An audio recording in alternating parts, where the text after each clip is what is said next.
grabing militarisasyon dito sa ilahang lugar nga gibuhat sa counterinsurgency program sa gobyerno ni Noynoy Aquino, kining gitawag nga Oplan Bayanihan. Anaa sila nagkampo diha sa mga komunidad o sa mga eskwelahan nga nagahatag og kalisang sa tibuok komunidad. Kana usa ka concrete violation sa international humanitarian law. Gina-divide sa estado gamit ang kasundaluhan ng ilang pagpanghasi kining pag-armas sa mga lumad, pagtukod o paramilitary group nga ginatawag nga Alamara nga ginaarmasan o ginaorganisa o gina-finance sa Armed Forces of the Philippines para himuong paon sa ilahang counterinsurgency operations.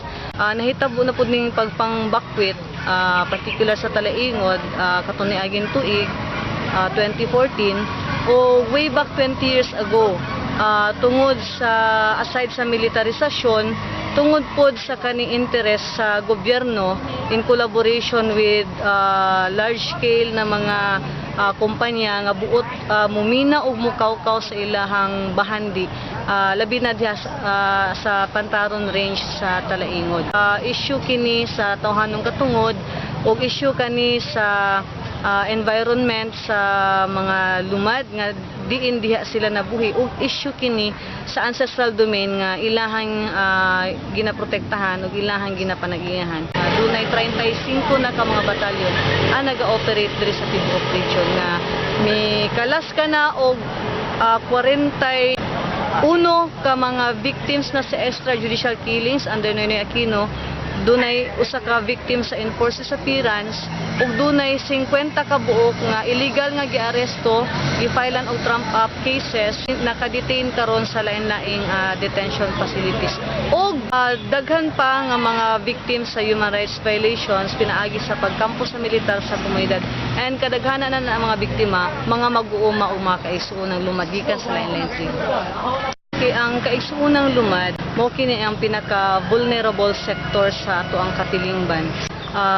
Gawas nga underserved pa sila, ginahikawan pag sila sa ilang tawhanong katungod, ginayatak-yatakan pag sila sa ilang tawhanong katungod, pinaagi sa pagkawkaw sa ilang ancestral domain o yutang kabilin o pagyatak sa ilahang katungod na protektahan o depensaan ang ilang kultura ug ilahang mga komunidad. Hantod karon wala gyud aksyon na ginahimo ang gobyerno ni Noynoy Aquino. In fact, kanunay nila gina-deny na nga mga violations ug gani ang mga eskwelahan sa mga lumad ilahang ginatry nga bungkagon og sirad-an pinaagi sa ilahang instrumento, ahensya sa gobyerno, ang Department of Education. Kani ilang pagpangbakwit mo kini ang konkreto nga timailhan sa ilahang pagluwas sa ilahang ugalingon sa ilahang pamilya o sa ilahang komunidad ug pagsukol sa madaog-daogon nga counterinsurgency program nga Oplan Bayanihan o pagsukol o pagdepensa sa ilahang yutang kabilin. So kaning pagbakwit dili ni pagtago-tago kun dili pagsukol ni tungod kay grabe ang ginahimo sa ilaha nga exploitation sa panggamhanan sa estado. Daghan tag pwedeng matabang sa ilaha nga suporta or contribution. Number one is katong pag-advocate sa katungod sa mga lumad on right to ancestral domain and right to self-determination o kaning pag-campaign against human rights violations. Pinaka-konkreto diha katong kampanya nga pahawaon ni mga tropa sa Armed Forces of the Philippines diha sa ilang komunidad kay dako gyud na nga kalapasan sa tawhanong katungod og undangon or i-disband ang kaning paramilitarism, particularly kaning Alamara paramilitary group or lumad kafgo nga ilang ginatukod. Ikaduha, suportaan nato ang mga lumad schools nga ilaha gyud kini ginadamgo ginadahom nga makaeskwela, mahatagang edukasyon ilahang mga anak.